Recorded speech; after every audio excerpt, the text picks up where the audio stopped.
The Strait of Hormuz are not open. This is from basically like less than half an hour ago. A ship tried to go through, was turned around. So that's where we are there. It's not that surprising. Let's start with why Iran probably agreed to the ceasefire in the first place. Trump has now been brought to the very edge of the abyss. He was in a situation where he was facing utter defeat. He was looking... That's what it's been for the past 4 weeks. And he couldn't open the Strait militarily, and the Strait being closed would wreck the global economy. Democrats win the midterm, he's impeached. That was the path he was on.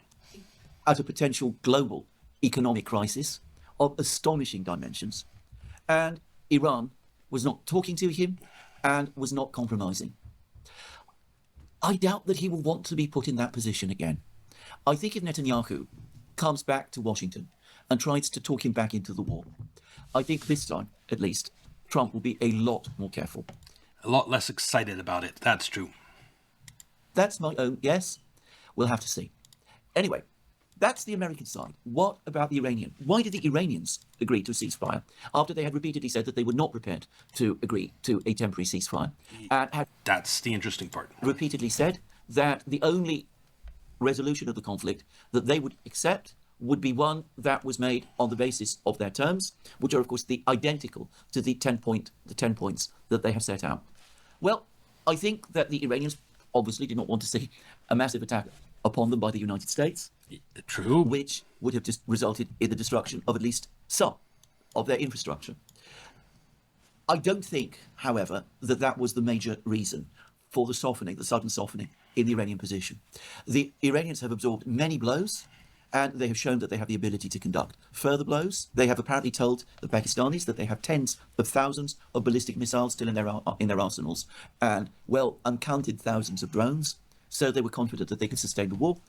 Exactly, that was my understanding. If there'd been this enormous attack upon them yesterday by the United States, they would have given as good as they got. That would have made the crisis in the Middle East even worse.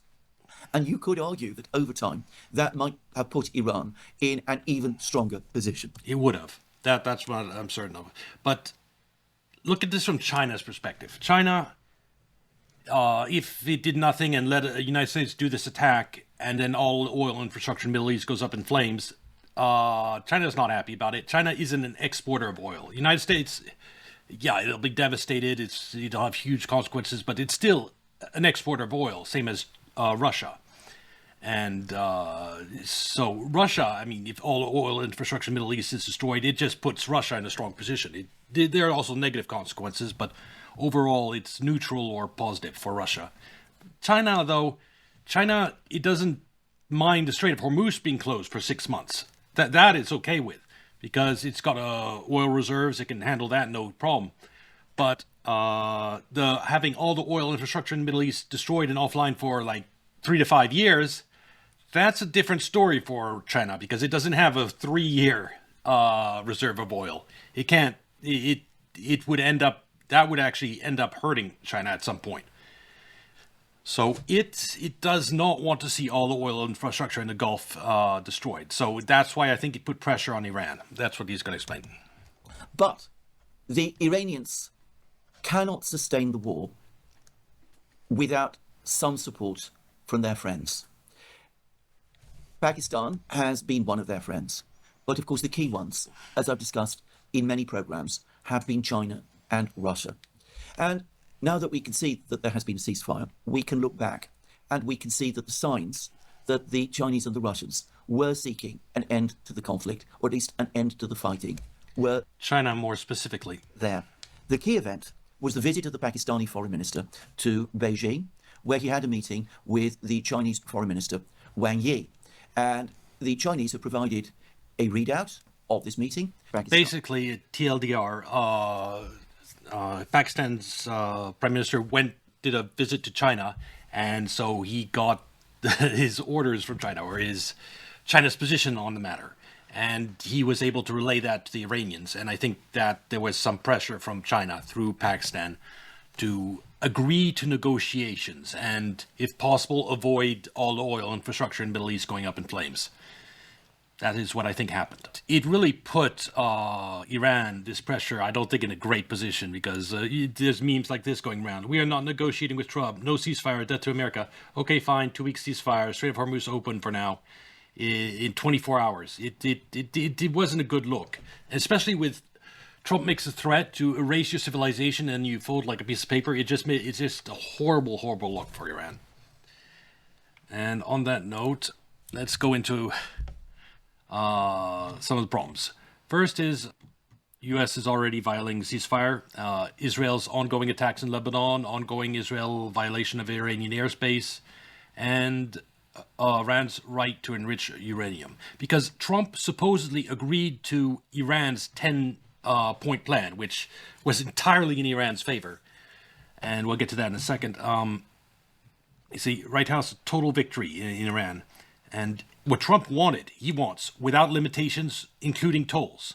That is what Trump wants, was opening the Strait of Hormuz. I don't think Iran agreed to that. I mean, that's like complete capitulation, opening the straits without limitation and tolls. And more importantly than that, here, they reject the 10-point plan that was supposedly the basis of negotiations. Iran's 10-point plan. It was literally thrown into the garbage by Trump and his negotiating team. So give up all hopes on this ceasefire, because you have basically reports that Trump is already completely dismissing the 10-point plans. That's the only reason that Iran agreed to the ceasefire. So let's continue on. Hello, my dear friends. You're in the military summary channel. This ceasefire will last for 2 weeks, and during basically Trump is declaring a victory.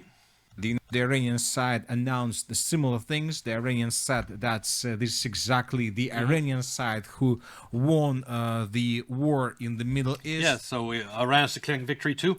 And one reason this happened, one reason is because the two sides aren't communicating directly. So Trump is assuming that Iran will open the Strait of Hormuz without restrictions. And when they negotiate on Friday, he wants to get his 15-point plan through. That's entirely in U.S. favor. Iran has agreed to this because somehow Pakistan conveyed the message that Trump agreed to their 10-point plan, that they're entirely in their favor.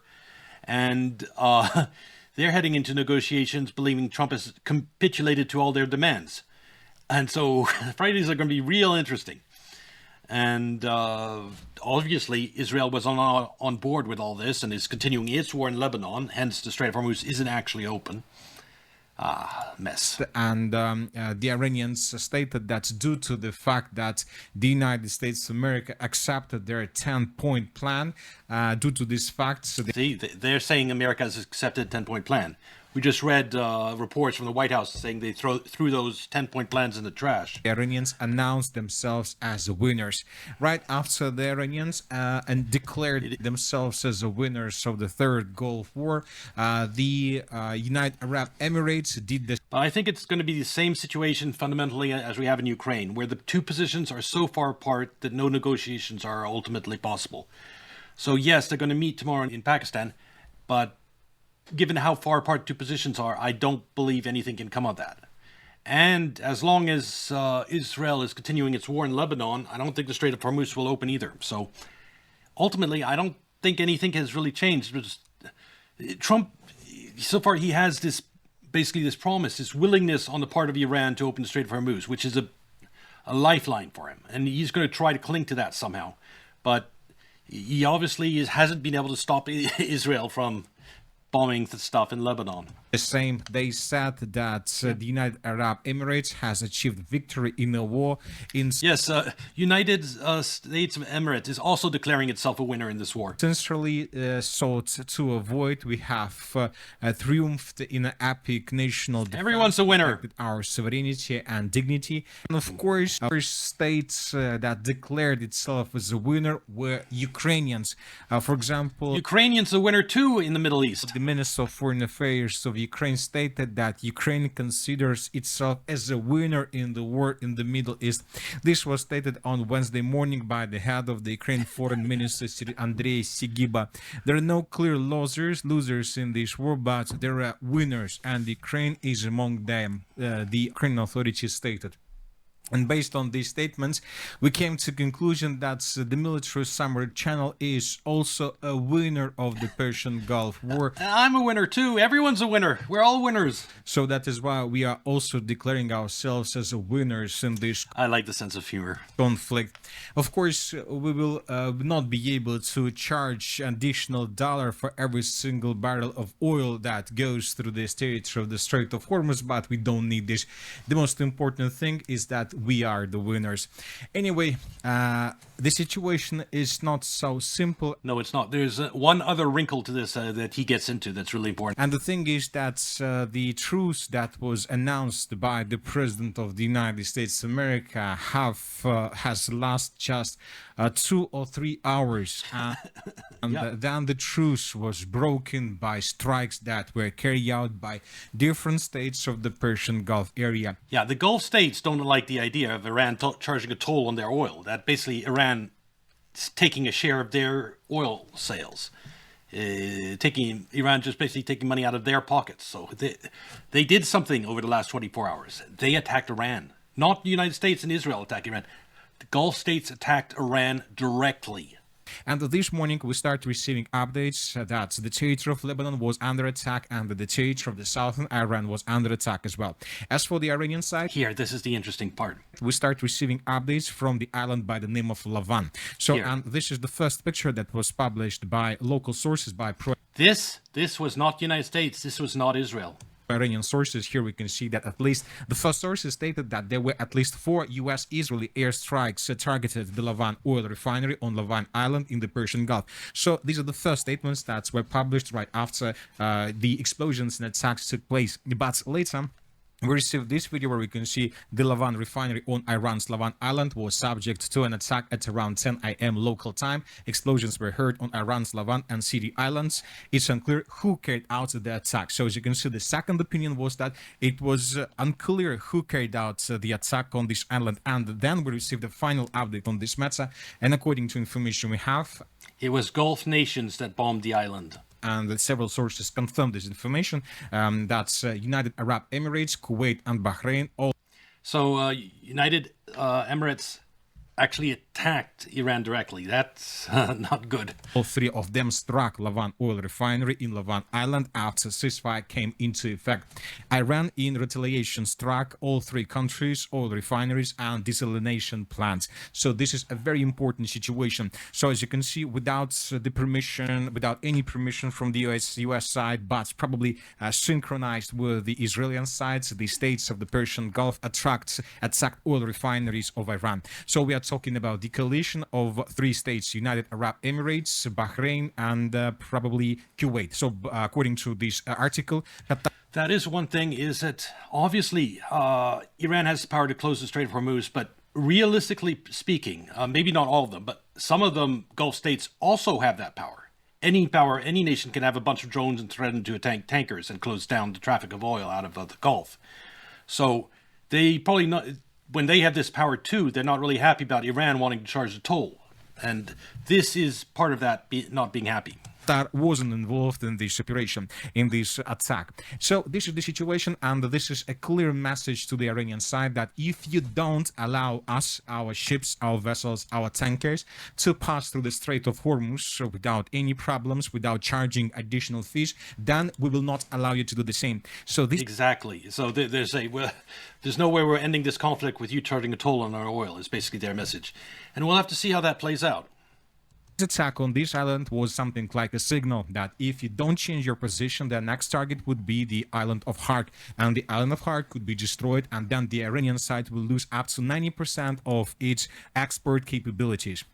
So this is the situation that we can see right now. And summarizing everything, we can make a conclusion that the United States of America didn't stop this conflict, didn't start even a truce between themselves and the Iranian side. We just see how the United States of America is trying to quit the conflict and then to make the situation when the Yes, Middle East is a powder keg. Bomb Supreme Leader, you're in a quagmire. It's just stupid on a level I just can't understand how Trump let himself be convinced to get into this war. It's just Such stupidity. Conflict would be just among the states of the Persian Gulf. Another important statement that was made by the President of the United States of America is this one. According to information we have, the United States of America will impose additional sanctions, additional tariffs up to 50% to any state, every single country that will supply and support Iran with weapons. Okay, this right here is what you do before negotiations. You give yourself more leverage. Like that, Trump can go into this Friday and say, well, these new sanctions I'm just going to be put on you, I'll lift those. Like, not the existing sanctions, but these new ones. It just gives himself more leverage. He has the Strait of Hormuz open, and I still think the U.S. position is weak, and it isn't going to work out. But, I mean, Trump is actually doing negotiations right. You negotiate from a position of strength as much as you can, and making Iran capitulate and open the Strait of Hormuz before negotiations is an excellent first step from the U.S. perspective. It's terrible from Iran. And also shows that Trump is pretty much acting in bad faith, that he's doing the ceasefire, but at the same time he's trying to put new sanctions on Iran.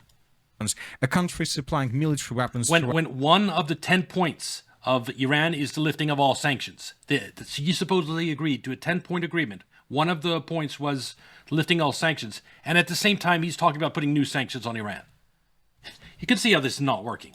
Iran will immediately tariff on any and all goods sold to the United States of America, 50% effective immediately. There will be no exclusions of or exemptions. This is a very important statement, and this statement means that the United States of America is leaving the conflict in the territory of the Middle East, and in coming days, this conflict is going to be just between the states of the Middle East. That's what he wants. I don't think he'll be able to. East area of the Persian Gulf states. We're talking about Kuwait, Qatar, Bahrain, United Arab Emirates, Oman, Yemen. Besides, if the Gulf states keep attacking Iranian oil infrastructure and Iran retaliates and all the oil gets destroyed that way, he'll still get blamed for starting the war. Starting the war that ends up destroying the Middle East. Everything that happens in the Middle East, it'll all be because Trump chose to bomb Iran's supreme leader. If he hadn't done that, all the deaths would not have happened. Saudi Arabia, Iran itself, Iraq, probably even Jordan, and maybe even Israel. So these states will be here, and the countries, global countries, will supply them support with weapons. The United States of America will sell weapons to one camp, and probably China and Russia will support another camp. And this war can last a very long period of time. So what's happened next? Another important update is coming from the southern parts of Lebanon and the situation. This is also what I wanted to look at. He shows the map, which is always nice. Here is quite complicated. When talking about an official position of the Israeli side, as we discussed a minute ago, they completely support the President of the United States of America, but the sources familiar with the situation stated that behind the doors, the Israelis are showing that they are very upset that the United States of America decided to quit this conflict, because the Israelis are keeping advancing in the southern parts of Lebanon. And how can you have a ceasefire when you have Israel right in the middle of conquering southern Lebanon? You think they're going to just pull out? I would like to remind you they've already basically decided and announced that they're going to take everything south of the river and force the people living here out and make this part of Israel. That's what they're planning on doing. According to the Prime Minister of Israel, Benjamin Netanyahu, the Israelis are going to establish a buffer zone in the southern parts of the state of Lebanon. Buffer zone then gets settled by Israeli settlers and slowly becomes part of Israel. It's a process that's happened in like the Golan Heights, in West Bank, Gaza, in everywhere. The river by the name of Litani. So this is the river. Now let's add this river to this map for a better understanding of the situation. So this is the river, and this river, as you can see, goes from the southwestern parts of Lebanon towards its eastern border. So Israel wants this land, and it's in the middle of conquering it, although it's lost a lot of tanks to FPV drones, but and it's not going well for Israel, but that's not going to stop them from trying. So approximately this is the river, and we see that the pink color is the territories where the Israelis, according to geolocations, according to different mappers, have already created a buffer zone.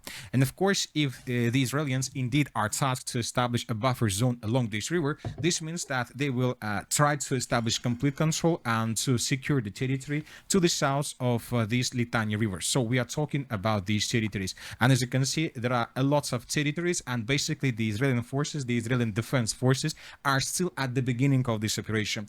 If we calculate the square kilometers of the territories to the south of the river of Litani and the territories that were already secured by the Israeli defense forces, we can say that they managed to secure just probably 15%, but not more, which means that if 15% of the southern Lebanon took them 40 days, almost 40 days to establish a buffer zone, so which means that the rest of the territories will require another maybe 3 or even 4 or even 5 months to finish this operation. But we see that. And so Israel is in the middle of a 4 or 5 months operation to seize all this land.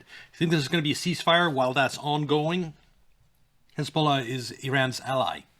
The United States of America. The reason they're getting invaded at all is because they joined the war against Israel when Iran was attacked. Have already quit this operation or about to do this. Another important thing is that during the previous 24 hours, according to the Israeli forces, according to Israel Channel 12, they said that the Israeli side tried to assassinate Naim Qassem, the Secretary General of Hezbollah, in today's. Yeah, a lot of bombing in Israel after this supposed ceasefire was announced. I think that's gives you basically an idea and looking at the maps. So two important things. One, for the first time, Gulf nations attacked Iranian territory directly without the United States or Israel. That's basically their opinion. Those nations aren't in favor of the ceasefire. They don't want this powerful Iran to emerge out of this conflict. And they're attacking Iran is their way to try to torpedo the ceasefire. So let's go into video about how Netanyahu is trying to sabotage this ceasefire. President Trump is doing all in his power to bring this war against Iran to an end.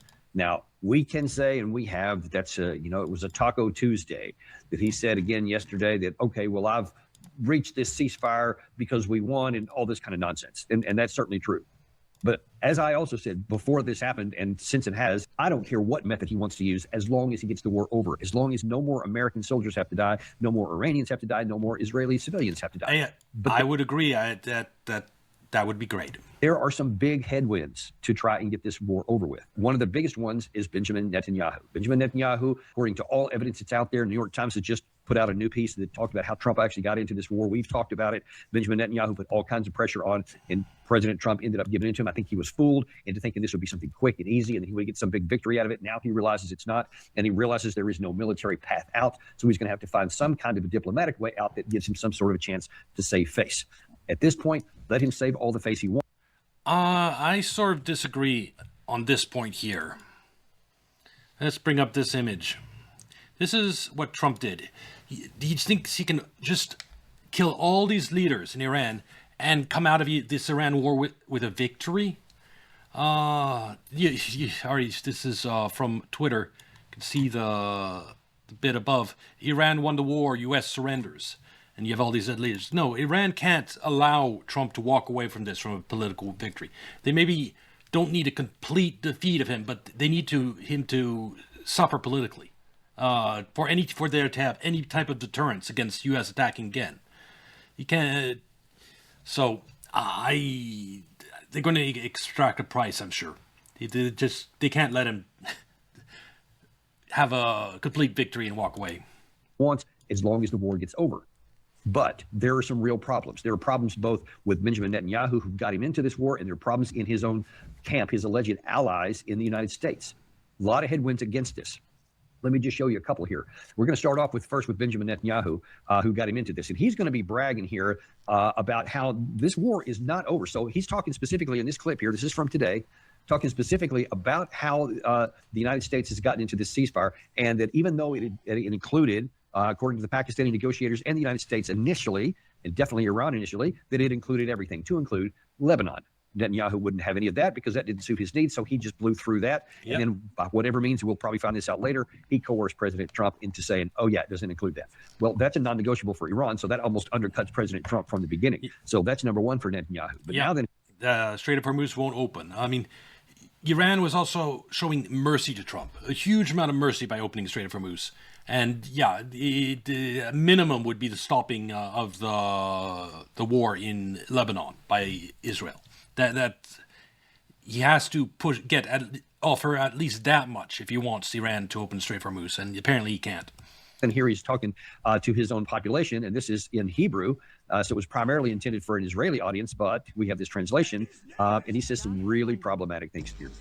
Well, it isn't obvious Israel plans go bang bang with Iran, gets clapped, call USA, let Iran get busy with Israel, aka war of attrition. Now Hezbollah is alone, isolated, with Iran backup or support. Go on in against Hezbollah, occupy land, goal achieved. But they got the ceasefire, and USA is backing off, which ruined the whole thing. Yes, Israel definitely wanted to seize the land in Lebanon. Several things have not gone according to plan. One of them is the FPV drones and losing a huge amount of tanks. They wanted to have conquered a lot larger section of southern Lebanon by this point. It's going much slower than they want, and their military is under severe strain because they've been doing operations in Gaza for a while, and their soldiers are tired. But and there's the fact that there's a ceasefire, then they're now being pressured to end the war in Lebanon. Yeah, they definitely wanted to get southern Lebanon. That's their goal is a greater Israel, at least Netanyahu and his ilk. And it's a lot more than southern Lebanon. They already seized big territories in Syria, and after they their plan was to get rid of Iran, and then they can really start expanding, because as Iran was last big obstacle, not only in its threat of its lobbing missiles at Israel if it does something too extreme, but also for its support of like Hezbollah and the Iraqi militias and stuff like that, other opponents of Israel. We're not surprised in the last moment, and I want to emphasize, this is not the end of the war.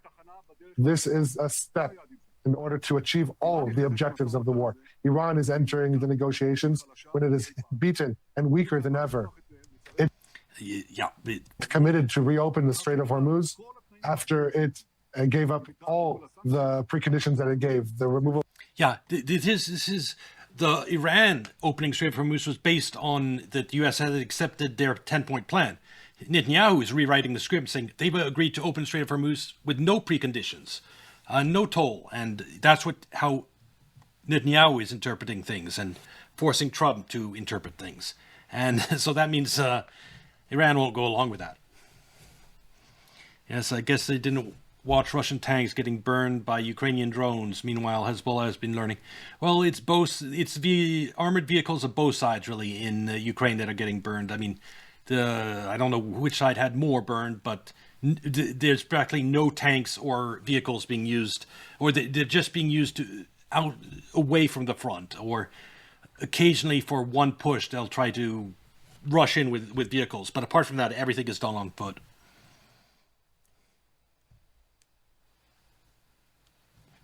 So the connection in that vid is like 37 minutes. I'm going to watch it after I finish with Iran. It'll so I can take my time.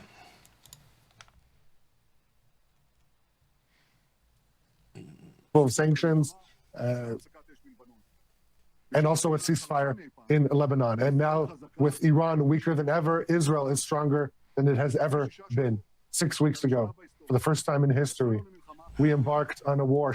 Remember, 80% of Iran's missiles are now getting through when they're sent at Israel because Israeli air defense is so depleted.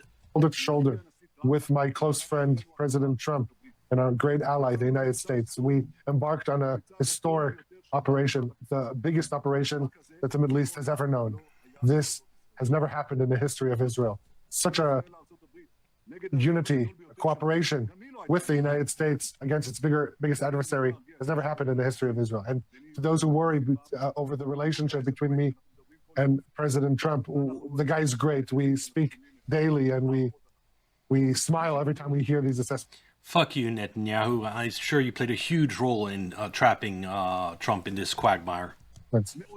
Yeah, so see, that's not good. He's trying to tell everybody in Israel, hey, you know what? This is great. This is the first time in history we have gotten the United States. This really validates one of the things that has made me so angry that I've been talking about for so long. He got President Trump to effectively hand over the United States armed forces to be used by Israel for the war he wanted. Pretty much, yep. That's exactly what happened. Trump let himself be a bitch to someone else. And he was able to successfully talk Trump into it. I don't know by what means. through some of his APAC coordination, through some pressure that, hey, Miriam Adelson is through his ego, and by tricking him into thinking that Iran was trying to assassinate him. And remember, Trump said, I got the supreme leader before he got me. So I think they really successfully tricked Trump into thinking Iran was trying to kill him. It wasn't. That was the deep state. But that's a different issue. So that was one way. And then the other way was Venezuela being so smooth and easy. And he was told that Iran would just fold like a piece of paper if we kill the supreme leader, and we'll have a pro-U.S. Puppet regime installed. It'll be great. It was all a lie. Has given you a lot of money. A bunch of other people. I don't know what it was he said. We'll have to wait and figure that out in history books too. But what we know is that he successfully did that. And now here he's bragging to his population of saying, hey, we smile all the time. We hear reports about whatever. We talked every day. Okay, why do you talk every day? You're one of whatever it is, 192 countries in the world. Why are you talking to him every single day? This is supposed to be about something that we're doing here. We're supposed to It's to make sure Trump is stuck into this thing and can't escape out. Make our own choices. And we're ostensibly in this war together, so that should connote some kind of conversation. But that's something that your general should do. Maybe your general should be talking every day to coordinate military action, not the heads of state. Agreed. Because that implies that any kind of waffling or wobbling going on by the American head of state is going to be sabotaged and undercut by the Israeli head of state. And that's exactly what we're seeing play out. President Trump says we have this ceasefire. Netanyahu says, it doesn't include Lebanon. No, it does include Lebanon. Yeah, it's not. Iran was actually getting rocket fuel from China. There's been lately reports about 5 ships shipping them to Iran, but some interpretations say that U.S. allowed them through to pinpoint the hidden missile factories, but still, Iran is replenishing its arsenal. I'm sure it is.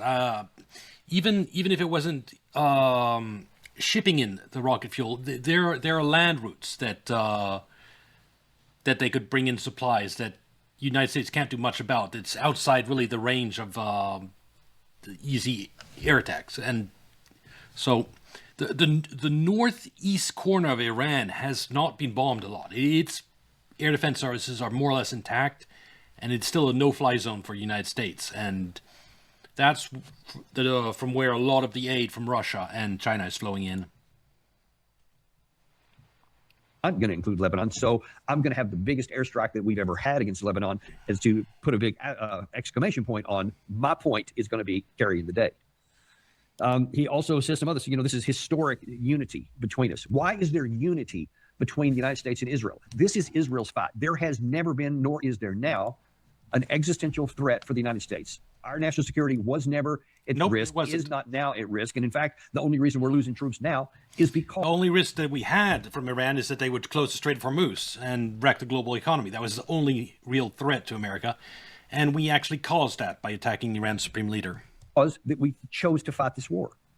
And listen, this nonsense about, they supported killing of, for all this, this is a lie. Let's just be clear. You're being deceived by the messaging that's coming out of the White House to validate and justify the unjustifiable, that they have been our enemy and we've been fighting them at war for 47 years. To the extent that we have, it's been because we have chosen so. For example, at the number one, remember, and I talked about this earlier today, I won't rehash it all, go back and watch my earlier show from the day. We supported a coup in 1953 to unseat the legally elected government of Iran, who was trying to nationalize their oil and wasn't going to give it to Britain because they wanted to use it for themselves. How silly is that? The CIA conducted a coup and got rid of him and installed somebody. We wanted the Shah of Iran, who then subsequently pilfered the people of Iran and did all. That is a history lesson, and that is exactly what's happened. What the United States and Britain have done all around the world is install puppet regimes, corrupt individuals that get rich, raping their country of resources on behalf of foreign powers. Left talks a lot about the evils of colonialism, but in some cases it did happen, and it was not good. All kinds of horrible things to many of them, killing many, jailing others, took away a lot of the freedoms, at least for many of the people, and they revolted against it. After they revolted against it, had hostages of a bunch of our people for... diamonds and gold in South Africa, etc. For like over a year. It was a big, painful issue. We finally got them back. Well, then you had, right after that, we supported an 8-year war against Iran. Hundreds of thousands of Iranians were killed as a product of our support for this war. Yes, when Iran dared to overthrow the Shah of Iran, we got Saddam Hussein, our proxy in the Middle East, to attack them. And when that war went badly for Saddam Hussein, we gave him chemical weapons for him to use against Iran. And the reports are between 200, 300, some 400,000 Iranians died to those chemical weapons. They have a reason to not like us. And then when they had a chance to return the favor on a much smaller scale during our war into Iraq in 2003, when the Shia militia that were allied with Iran were being attacked by the United States during that war, they got help from their bigger ally, Iran. Of course, that's the same thing that we do to Russia on a daily basis, but don't worry about that. Those aren't double standards. It's just separate. We can do whatever we want. No one can say anything about it, but how dare they do something to us after we've already done things to support hundreds of thousands of their people from dying? How dare they cause 600 of ours to die? Yep. Now, I'm against all of that. I think it was a foolish thing to do. We shouldn't have gone into war deal. The fact that President... remember, 200 to 300,000 Iranians dead from chemical weapons from Saddam Hussein, and we're upset about the 600 U.S. soldiers that they indirectly helped kill via supporting Iran's Shia militia. And Bush chose that war is what led to the deaths of all the 40,400, whatever it was, troops, and all the PTSD and all the traumatic brain injuries that we lost, the billions and billions of dollars that we spent. All that kind of stuff was a disaster too. But you can't be surprised when the Iranian side will do to us what we did to them. And it was always that way. We did something to them, they reacted. We did something to them, 1980, 88, they did something back to us in 2003. And that period has continued on. It's like you punch somebody in the face, and when they hit you back, you want to point and say, how dare they? Did you see that? He's so violent. Yeah.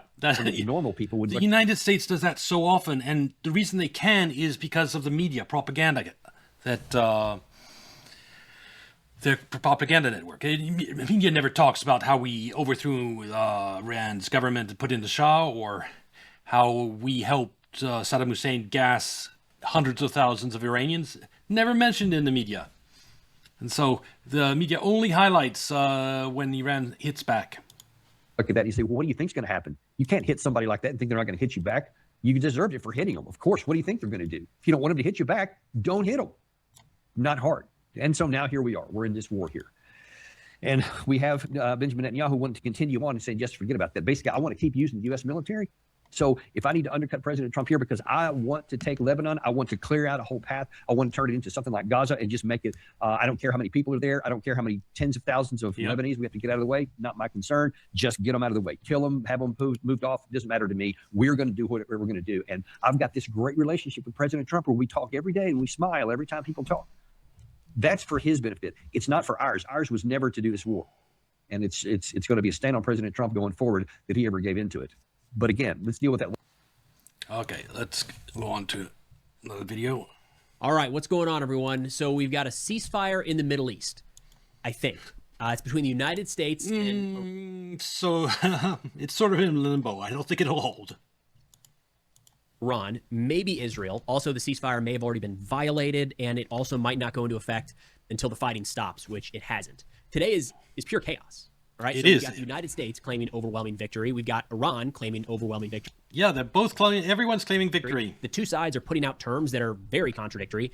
Israel appears pretty pissed off, kind of blindsided that the war was ended without their consultation. And the Gulf countries are probably a little confused because after the ceasefire went into place, they have been dodging Iranian missiles and drones ever since. So, in fairness... Well, they attacked Iran for the first time. Of course, Iran's going to retaliate with a huge wave of drones and missiles towards those Gulf states.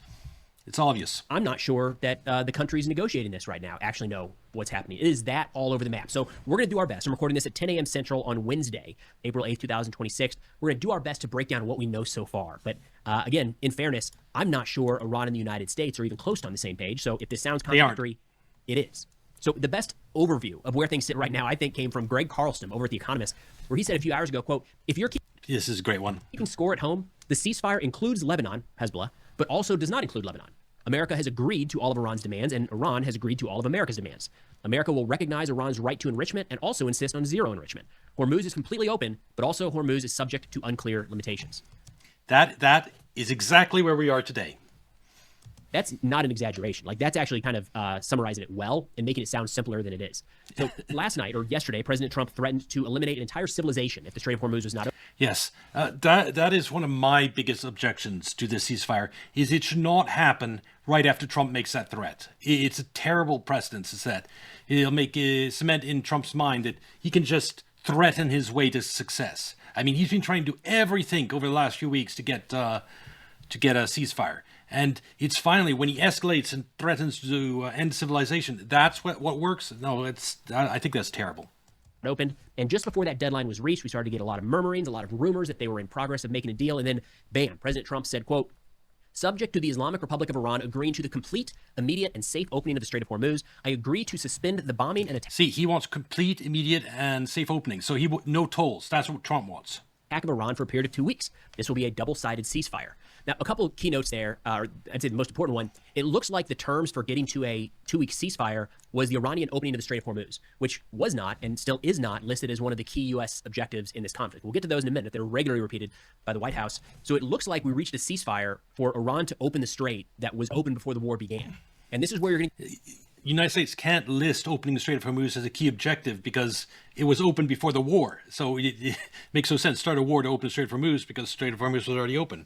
It looks like the United States is losing ground if the amount its objectives are increasing, because it hasn't met any of its objectives, and now it has an extra one of opening the Strait of Hormuz. Get into, I mean, look, if we're going with the Iranian plan at this point. So again, I think Trump is acting based on what he needs for political survival, which is he needs complete and immediate safe opening of the Strait of Hormuz. That's his first step, because that cannot be his victory. He can't claim, I opened the Strait of Hormuz, because it was his actions that caused it. So it's no victory for him. What he needs is Iran's nuclear material and Iran to curtail their ballistic missiles. He needs to do that. And that's what he'll demand at negotiations. He'll demand what he needs for political survival. And Iran's 10-point plan, which would be a loss for him, he's already thrown in the garbage bin. It's a big problem for the United States, just to be blunt. President Trump said the reason for doing so is that we've already met and exceeded all military objectives and are very far along with the definitive... Well, the Strait of Hormuz, even before the ceasefire, was under Iran's control with tolls. That's the existing setup. Nothing's changed there. The ceasefire doesn't cement that or anything. It's just... I think it's... and according to sources in the United States, when they want the complete opening of Strait of Hormuz, which hasn't happened. And I don't know if Trump really agreed to this toll thing. Agreement concerning long-term peace with Iran and peace in the Middle East. In fact, there was a press conference earlier today that I listened into at the Pentagon where Secretary Hegseth gave a victory speech. Like, he ran through Operation Epic Fury in the past tense and explained why this operation was so successful. Not is, not ongoing, was. This is the roll-up of every... Yes, Trump wants out badly because he needs to for political survival. And he needs the war to end, the Strait of Hormuz to open, and Iran to give him concessions enough so he can call this a victory. He needs their nuclear material. That's what Trump needs. It's not what he's going to get. Everything U.S. forces did to win the war with Iran. Like, that is how it is being presented. So, again... Mainly because two factors. Israel is not on board with this. It's going to continue its stuff in Lebanon. And Iran has had its supreme leader killed, and it wants a price. It doesn't want Trump to walk away from this with a victory. Take that for what it's worth, but the framing by the U.S. government right now is mission complete. Trump last night said we received a 10-point proposal from Iran and believe it is a workable basis on which to negotiate. Almost all of the various points of past contention have been agreed to between the United States and Iran, but a 2-week period will allow the agreement to be finalized and consummated. Yeah, that's how he got them to agree to the ceasefire and opening the straits, by saying, yeah, so your 10-point proposal look reasonable, we can use that as basis for negotiations. Of course, since then, we've heard that he's apparently thrown those 10-point proposal in the trash, and he's going to go into Friday with his 15-point proposal. He went over. He just wanted them to open the Straits of Hormuz and negotiate. That's what he wanted. He'd lie, say everything he wants to get that to happen. Then he's going to move the goalpost. That's the way he operates. The Iranian 10-point plan yesterday in our video, and I left it as these are maximalist demands, so it's hard to imagine that this is anything other than the starting for a negotiation point. Now, we have the U.S. 15-point plan that I would be on board with. I think at least by and large is a net win for the United States, for the Middle East, and the world. The Iranian 10-point plan is essentially like an IRGC wish list. Exactly. It is. It's not good. And we're going to get into those in a minute here. But last night, President Trump said that that is the workable basis, the 10-point plan coming from Iran. He needed the Straits of Hormuz open. He just you remember how happy he was when Iran just let a few extra oil tankers through the strait? He was saying, Iran gave us a gift, and everyone was confused. And it turns out it was because Iran had, with the toll, allowed a bunch of tankers through. He wants the Strait of Hormuz open. He wants the oil to flow. And that is his number one priority, is first, because every day it remains closed, it hurts the global economy, U.S. financial system, and it makes his domestic position worse. So his first priority, open Strait of Hormuz. Next priority, get some type of, get Iran to agree to concessions enough so that he can call this a victory, that it was all worth it. Because even if everything opened now, Strait of Hormuz open now, and everything went back to normal that way, the oil market is still going to be wrecked for the next 6 months. It's still, we lost so much oil production during that time. This damage to oil infrastructure, it's not going to go back to normal right away. So there's still going to be this economic pain in the pipeline for the United States from this still. In order to be able to face American people and say, oh, that economic pain was worth it, he needs some type of victory from Iran. He needs a nuclear material. Now, there must have been a little bit of confusion here, and no doubt a lot of people chiming in saying, hold on real quick. The 10-point plan does not address things like the Iranian nuclear program or the missiles or the proxies. How on earth is that a good starting point for negotiation? So President Trump today kind of followed up on that, quote, there will be no enrichment of uranium, and the United States will, working with Iran, dig up and remove all of the deeply buried nuclear dust. It is now in... See, he's obsessed. The nuclear dust, if he gets that, he's got his victory. He can call everything that happens in Iran a victory, and it's absolutely essential for his political survival. That and opening Strait of Hormuz. Those are the two things he absolutely wants. He might be able to give in on other things, like sanctions, but he needs those two. And whether he's going to get them, that's unclear. Has been under very exacting satellite surveillance. Nothing has been touched from the date of attack. We are and will be taking tariff and sanctions release with Iran. Many of the 15 points have already been agreed to. So already, chaos, again, the theme of today. We've already shifted from the 10-point plan from Iran is the starting point for negotiations. And in less than 12 hours, we've shifted over to actually it's the U.S. 15-point plan that is now the starting point for negotiations. I don't know. It doesn't feel like this is actually going to go anywhere. It's kind of where my gut feeling is. That it's in limbo, like I said in the stream title. It feels like the United States wants out, that President Trump wanted an off-ramp, absolutely. because what we are throwing out there is very hard to spin into a U.S. victory, to be blunt. After the ceasefire was announced, we saw continued Iranian attacks into the UAE, Kuwait, Israel, and elsewhere. In fact, just earlier we got reports. That was because right before the ceasefire happened, United States and Israel bombed 2 petrochemical plants and an aluminum plant in Iran. And so, of course, Iran retaliated for that. That another desalination plant in Kuwait was attacked like this morning from Iran. Also, after that ceasefire was announced, it does not look like the United States talked with Israel at all. Like, I think we just told them before it went into place that we are now in a ceasefire. It's not clear whether Israel is supposedly included in that. It wasn't. Or if Hezbollah is included in that. Anyways, Israel yesterday was in the midst of carrying out a pretty significant bombing campaign against Iran. So again, after President Trump said ceasefire is now in place, Israel went forward with their bombing campaign, hitting a number of targets throughout Iran. Now, what we're seeing this morning is that Trump wants a ceasefire, but Israel keeps bombing. Both sides are declaring victory in a number of different ways. We talked through Secretary Hegseth's speech. We got a statement from the Iranian Security Council talking about how this was an overwhelming victory. One way to interpret this is Trump lied to Iran, saying, I accept your 10-point proposal in order to get them to open the straits. So Iran goes around and says, we have victory. He agreed to a 10-point plan.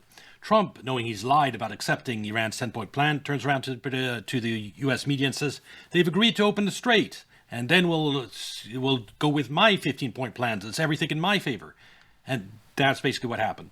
It's basically Trump lied about accepting Iran's demands in order to get them to open the straits, and that's why we're in this confusing situation. And they never actually Israel torpedoed Trump's plan, his attempt to lie to get the Strait of Hormuz open by doing this bombing campaign and continuing their war on Lebanon. So he never even got the Straits of Hormuz open. So he's still in the exact same terrible position. Victory for the Iranian people. The big question here, one of the big questions here, is around the Strait of Hormuz. We know that is a key sticking point. That is the strategic leverage that Iran has had since the opening of this conflict, or even before. It looks like they have ownership of it right now. Yep. So the Iranian Navy today told ships that they need permission to transit the Strait of Hormuz. Quote, you must receive permission from the Iranian Navy for passing through the strait. Any vessel tries to transit without permission, it will be destroyed. So it looks like there's this toll system being set up. There's been additional reporting in the Financial Times today of how Iran plans to collect those tolls in cryptocurrency based off the number of barrels that are moving through. That was not a thing prior to the war. And now that seems what the Iranian regime is pushing for. Secretary Hegseth was asked about this. Does the Iranian regime have control of the Strait? He pivoted away from that question and didn't answer it during his press conference. Jonathan Karl at ABC put out a note earlier saying that this morning he talked to President Trump and asked if he is okay with the Iranians charging a toll for all ships that go through the Strait of Hormuz. He told me there might be a joint U.S.-Iran venture to charge tolls. Quote, we're thinking of doing it as a joint venture. Trump is thinking of doing it as a joint venture like that. He can spin it as it's not a huge concession to Iran if the United States can get part of that money. And oh my God, I don't think the Gulf states, the other Gulf states that paying this toll will be very happy about all this. Venture. It's a way of securing it, also securing it from lots of other people. It's a beautiful thing. So it seems like at least the conversation of Iran controlling the Strait of Hormuz and charging tolls, millions of dollars for each ship, is... Again, Trump, his priorities, Strait of Hormuz open, Iran's nuclear material. Everything else, I'm sure he's willing to give grounds on, but he's then going to get pushback from, for example, his Gulf allies and people in the United States, Israel. And so he's going to be under huge pressure because will he be able to concede what's necessary to get Iran to give him what he wants? I don't think he will be able to. I think he, like I've said from the beginning, I think he's trapped. It looked like yesterday that Iran had just capitulated to him, but and I was skeptical, and it turns out, yes, they didn't open the Strait. So, no, they didn't.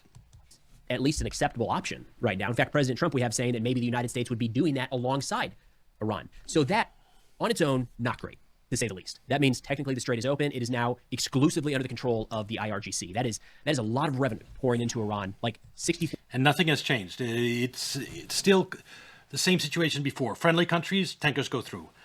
Neutral countries, tankers go through with a toll. Unfriendly countries, tankers don't go through. That is the current situation in the Strait of Hormuz. And that's what it's been for the last few weeks. $4 billion, I think was the number I saw, per year, pouring into Iran that was not there before this war started. Now, looking at the objectives, and this is where I think... He's not wearing a silly hat, so you can tell he's not Ben Shapiro. It's really worth focusing. We've got the objectives laid out by the United States, and then we've got the Iranian 10-point plan that they had laid out that supposedly is the starting point for negotiations. So we'll compare these two. The U.S. objectives, as laid out last week, or reiterated last week by the White House, was to destroy Iran's missile arsenal.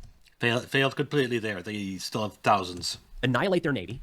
Yeah, they did destroy part of it. Fair. Yep, they did. But this is a big part that's in caves and that they didn't touch. Destroy terrorist proxies and ensure... They didn't really do anything on that front. Though Israel is attacking Lebanon. Iran can never obtain a nuclear weapon. I think the end result of this, Trump's little decision to bomb Supreme Leader, is going to be Iran eventually gets nuclear weapons. Personally, because, good God, they need them. How often do you hear people think about, oh, is Trump going to use nukes? Oh, is Israel going to use nukes against Iran? You keep hearing that.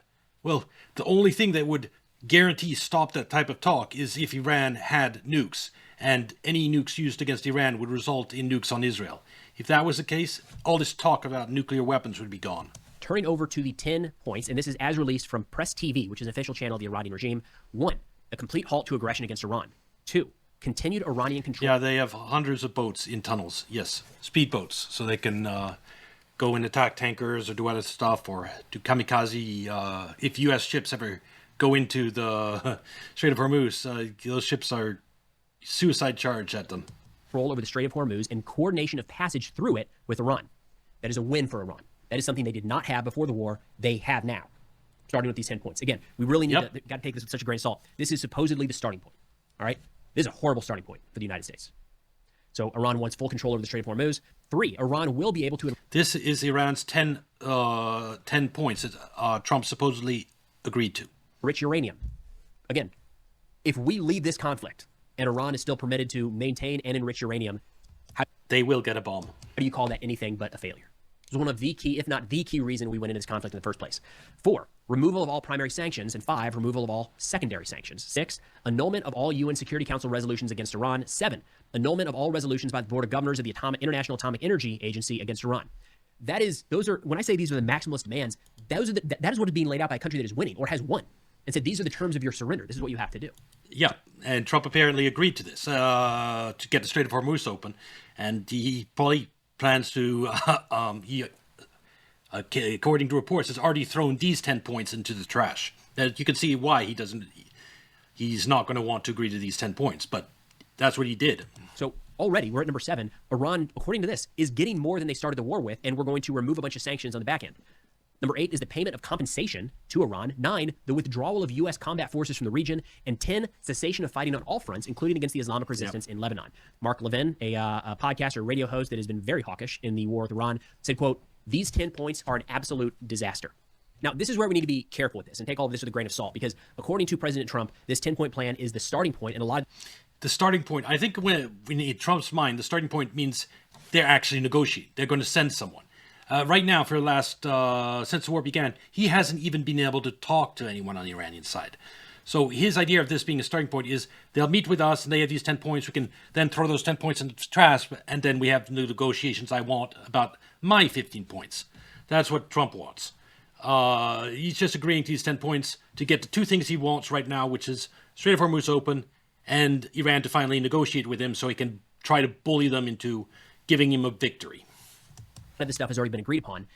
It's not good, right? So we've kind of shifted the window of what is acceptable in these terms. Before this war began, there was no consideration that we were going to go to Iran and say, hey guys, you can keep enriching uranium. By the way, would you like control over the Strait of Hormuz? And in the meantime, we're going to remove all sanctions and pay you compensation, right? Like the fact that that's even in the conversation is a major shift from before the war began. So unless we're watching like the capitulation of all time, I'm hard pressed to believe that the United States is actually going to. Seeing is that's the problem he has.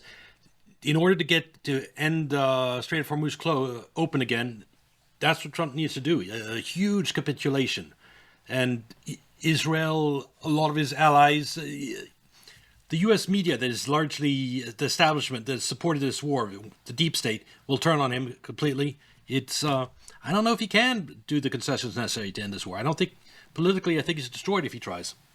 And people like Asmongold will be like shocked. Wait, we went to this war and basically Iran gets everything it wants?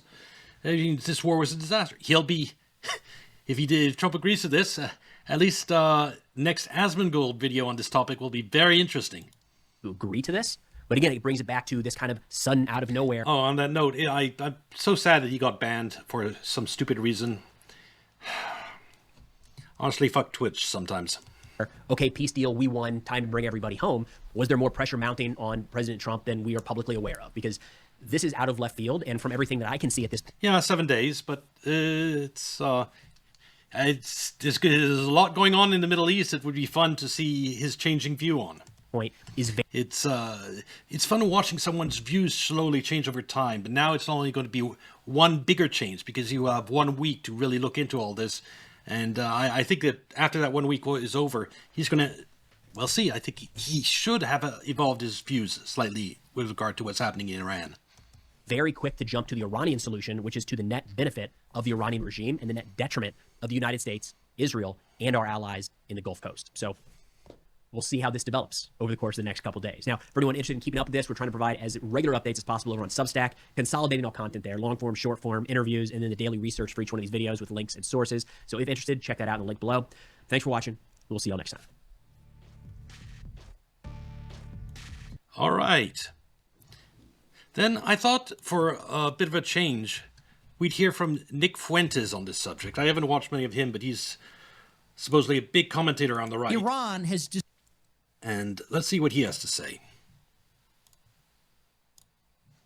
Destroyed the image and perception of all those rich Gulf cities. Their tourism, their real estate, their banking industry is all shattered. Because once the public sees drones and missiles landing at your international airport, yeah, ultra-high net worth individuals don't want to go and live there. The first job of any multi-billionaire, any ultra-high net worth individual is I don't want to die in a drone attack in a hotel or an airport. True. So all these mega rich people, they're all thinking twice about whether they want to live in Dubai. And all these other elite human capital, they're thinking twice about whether they want to put their data centers or have their specialty banking services in Abu Dhabi. Because, you know, they don't want to get hit by a drone when they're flying in. They don't want to get hit by a drone when they wake up in the morning. They don't want the international airport to be closed for days on end without any signs of opening and not knowing when you'll be able to get the fuck out of the war zone. They're looking at Singapore. They're looking at, I don't know, any other city. Maybe they're looking at Egypt's new capital or something else. So the Gulf, they more than ever see Iran, and in particular its missiles, as an unacceptable threat to their stability. And so does the public. And so does Israel. And so does the United States. So we're going to give them 2 weeks. Do you think that after that 2 weeks, if Iran hasn't given up their missiles and nukes, do you think we're going to let them off the hook? Oh, so he think this is interesting. Wondering, let's continue. We're going to say, all right, keep building drones and missiles and nukes. It's okay. And keep charging $2 million a pop to buy drones and missiles and nukes. And we're going to wait another 6 months until Iran has 5,000 missiles and 100,000 drones and whatever. Then we're in the same position we were 3 months ago. And that means that Israel's going to be begging us to annihilate He was against this war in Iran, by the way, last I checked. Iran. And this time, so will Saudi Arabia, the UAE, Bahrain, Kuwait, Qatar, and the rest of them. So I don't see how the truce is going to hold. I don't see how the United States is even capable. And this is from last night, after truce broke.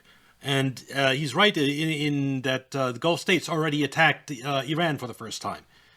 Because they're very unhappy about the toll, about the threat of Iranian drones. They don't want the war to end with Iran, like, still with this huge inventory of missiles and drones that can threaten them. Of letting Iran off the hook. It's like, look, Iran is never going to agree to our demands. They're not going to agree because those are the things that keep Iran safe, and we just proved that because we tried to annihilate them. That's exactly one. Two, we just surrendered. So not really in a position to make a lot of demands. Yes.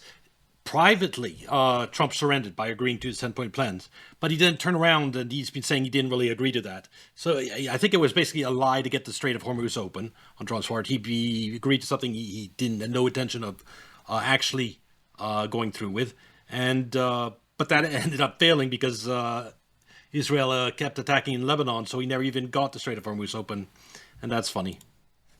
And if we can't impose conditions on Iran, again, we have to assume that they see themselves as untouchable. They have reestablished deterrence. They've taken control of the Strait. They know that for us to go back to war is going to be a big to-do. It's going to be very costly. What happens if the U.S. And we're running out of all these ammunitions and interceptors. Attacks Iran again? The oil markets are going to plummet more than before.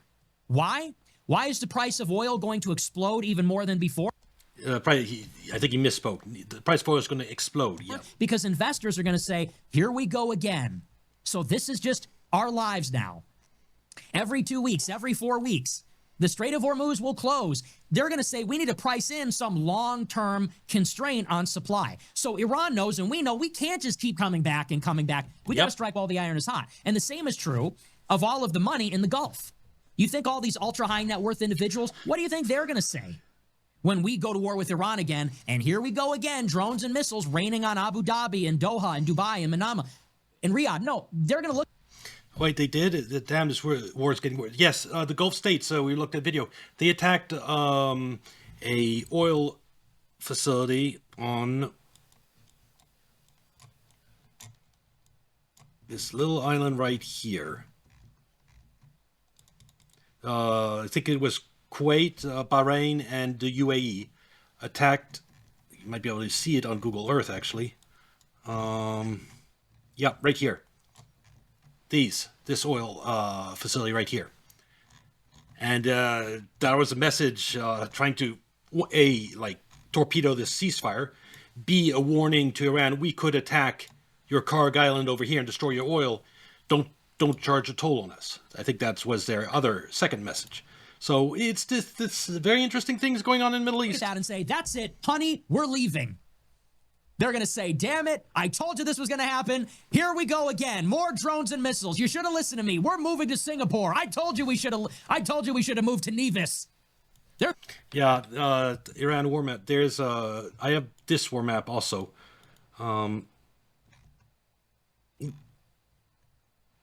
See,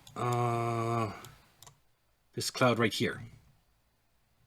Stop. Yeah. There were explosions.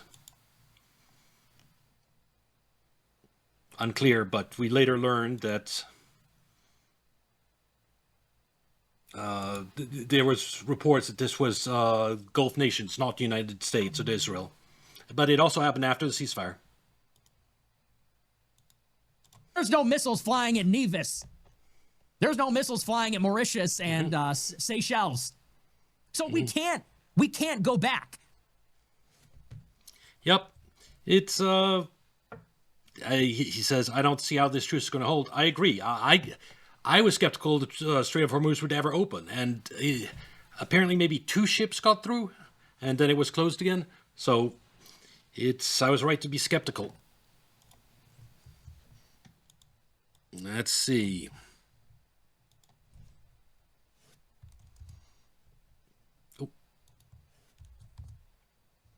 Verbal view.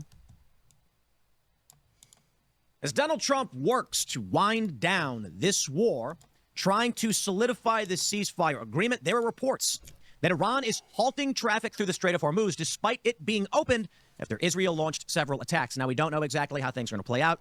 We don't know exactly what is going on. It's fog of war right now. Yeah, they shot the guy who wanted to chat with Vance. Yes, they did that too. Fair to say, let's keep a cool head and cross our fingers. Things do not escalate, and they do wind down. But with this news of potential breaking of the ceasefire because of actions by Israel, we can take a look at this data showing that views of Israel among the younger population have dropped precipitously, and also among the older generation. Right now, that everyone is going all in betting for the war to continue on Polymarket.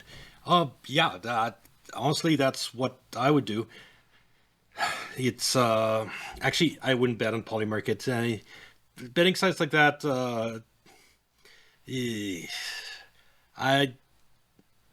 I don't trust that type of. There's obviously, I'm sure, manipulations that happened. I mean, why wouldn't there be? And there's insider trading, and yeah, unless you're the person with the insider trading knowledge, you're not going to be the one coming out ahead in the long term. At negative disapproval of Israel in the United States, it's around 60. It's minus 10. It's about 60% negative view in the United States. This trend is likely going to continue unless, of course, the people who claim that Israel controls the media are correct, and they control the media and then tell everybody that Israel is good. This is what I just can't wrap my head around. I'll be completely honest with you guys. They say that Israel and the Jews control the media and that they want the world to. From Pew Research, negative views of Israel, Netanyahu, continue to rise among Americans, especially young people. Look at that. It went from 55% somewhat favorable to 37 somewhat favorable. From 42 somewhat unfavorable to 60%. The view of Israel's are cratering. That is our long-term, like the military aid that we provide to Israel every year. That is in danger now. It doesn't matter how powerful the Israeli lobby is. The U.S. voter ultimately does control what happens. And if this number keeps going higher, it'll get to a point where that military aid to Israel just becomes politically suicide for any politician, and the money from Israel doesn't matter anymore. They say Americans have increasingly negative views of Israel and its Prime Minister Benjamin Netanyahu, according to a new Pew Research Center survey. We can see that in the last 4. And Benjamin Netanyahu is becoming increasingly unpopular in the United States. 59% of people have no confidence in him at all. Years. You go back to 2022, 55% polled had a very or somewhat favorable view of Israel, 42% unfavorable. Today it's inverted, with 60% unfavorable and 37% favorable for those, their opinions on. And this video is about C2. It's more about behind the scenes of how we got into this war. What happened? So again, we're on February 11th. The black SUV carrying Prime Minister Netanyahu arrived at the White House just before 11 a.m. The Israeli leader, reports the Times, who had been pressing for months for the U.S. to agree to a major assault on Iran, was whisked inside with little ceremony, out of view of reporters, primed for one of the most high-stakes moments in his long career. U.S. and Israeli officials gathered first in the cabinet room. Then Mr. Netanyahu headed downstairs for the main event, a highly classified presentation on Iran for Trump and his team in the Situation Room, which was rarely used for in-person meetings with foreign leaders. I was really surprised by that detail, Ryan. Mr. Trump sat down, but not in his usual position at the head of the room's mahogany conference table. China has been buying gold for a long time. Even before recent, they were already starting to accumulate gold back in the 2008 financial crisis. What's this? I'll have a look at it afterwards. Okay, so just recently. Yeah, I'll have a look at that right after this. Instead, the president took a seat on one side, facing the large screens mounted along the wall. Mr. Netanyahu sat on the other side, directly opposing the president. All right, so the story then goes on to report verbatim quotes from people throughout Trump's cabinet, which makes us wonder, I guess I can speak for both of us, Ryan, if somebody was operating off of a recording and it was impossible for people to deny these verbatim quotes. I think it's probably notes. Notes, possibly, yeah, that would make sense too. So here's I general. don't think you're in there recording. I would think not. You I can't would bring think your not. devices in. I mean, Trump can, but So this is a long quote, for example. So this is from Chairman of the Joint Chiefs of Staff, Dan Raisin-Kane, who says, "Sir, this is, in my experience, standard operating procedure for the Israelis. They oversell, and their plans are not always well developed. They know they need us, and that's why they're hard selling." So this is Trump going around the room. That is a very good common sense reaction to whatever Netanyahu proposed. Asking his advisors for their response to what they had heard the day before. So this is the day after Trump is in a meeting with these advisors. So you'll get a sense of who was in the room. But February 12th, you have CIA head John Ratcliffe there. Obviously, Dan Kane is in there. Let's keep going through these quotes. J.D. Vance says, according to the Times, I think this is a bad idea. But if you want to do it, I'll support you. John Ratcliffe, head of the CIA. Quote, Yeah, that's what he has to say. He's vice president, and yeah, yes. Yep. For no opinion on whether to proceed, but he discussed the stunning new intelligence that the Iranian leadership was about to gather in the Ayatollah's compound in Tehran. The CIA director told the president that regime change was possible depending on how the term was defined. Quote, if we just mean killing the supreme leader, we can probably do that. Yep, that is true, but that didn't get us the regime change we wanted. And then we also go through Marco Rubio, who said, basically, according to the Times, the Israeli assessment was bullshit. yeah. So basically, yeah. So the Israelis. So Netanyahu said, Netanyahu came in and made his hard pitch. You like to hunt for pre-65 coins? It's always fun to find all the coins, especially if very rarely nowadays, but somewhere out there, there's still 1 or 2 silver dollars in circulation. Was February 11th, and he makes 4 points, right? So the first point he makes is we can decapitate the regime. And there was this meeting with Ayatollahs meeting above ground with a bunch of leadership, so we can take them out. They're like worth like 90 times their value in the actual. They're like $90. Those silver coins now. $1 silver coin that's actually worth 90 in terms of silver. He then says we can degrade Iran's capacity to attack its allies. Mm-hmm. Not its allies, our allies, the Gulf allies, and they'll be so weak they won't be able to block the Strait of Hormuz. We will be able to overthrow the regime, and we will be able to replace them with a secular regime. So those were the 4 things that Netanyahu claimed were possible. So then they asked the CIA overnight to go over this stuff. They come back the next day for this February 12th meeting, which you're talking about here. That's when Rubio says, no, this is bullshit. And then there's a February 26th meeting, by the way, which is where, so there's February 11th, Netanyahu, February 12th, and then February 26th. Let's linger on February 12th just a little bit, because that's where Ratcliffe also says, he's the head of the CIA. He's like, what do you think about this assessment from the Israelis, that these 4 things are possible?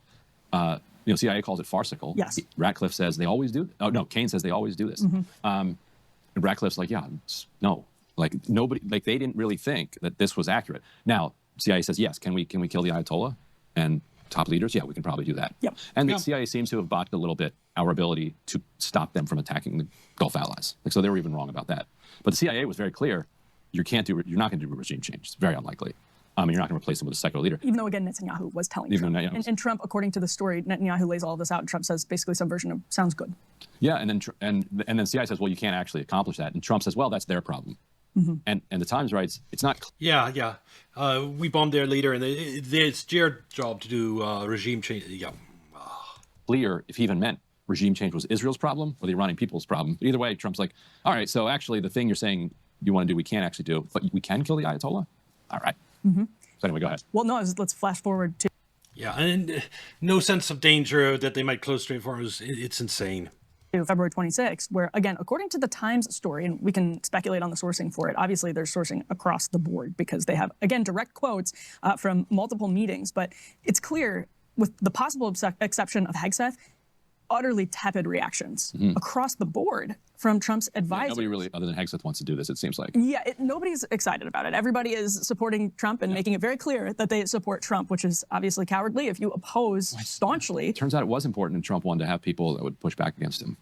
Good point. Get these clowns in there and who are against it but won't say it, plus Hegseth, and we get a war. Right. So this February 26th meeting is Ratcliffe, Vance, Susie Wiles, White House counsel David Warrington, Stephen Chung, Caroline Leavitt, and Dan Kane, Hegseth. All right. I think I'm going to end the Rand segment here for today. It's basically summary. The truce is pretty much not in effect. Strait of Hormuz is still closed. Israel still invading southern Lebanon. The Gulf states have now attacked Iran directly, and so there's that escalation bit to factor in. And the positions, negotiating-wise, of Trump and Iran are so far apart. I have absolutely no idea what's going to happen at that meeting tomorrow, but I don't think it's going to be. I don't think there's going to be a successful outcome. So that is a summary of the situation with regard to the Iran war. Like and subscribe. Come watch on Twitch or Kick, and I'll see you in the next video. Bye.